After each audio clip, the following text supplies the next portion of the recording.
It's exceedingly rare, and in fact, virtually unknown in the modern era, to see fraud impact a statewide race or something as large as a presidential race.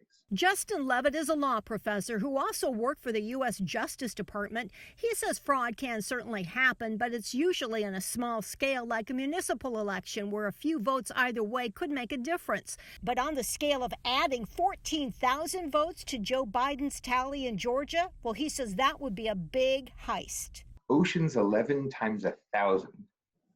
Heist of the system. In studying elections between 2000 and 2014, he found just 31 incidents of voter impersonation out of up to 1 billion votes cast. He says 2020 appears to be no different. What would you say to people who say they don't believe you and they think there's widespread voter fraud?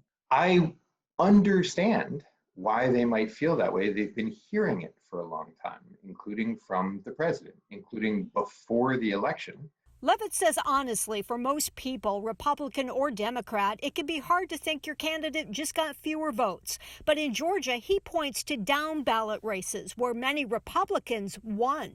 It would be unusual for a political party to try to steal only one race and leave all other races as they were.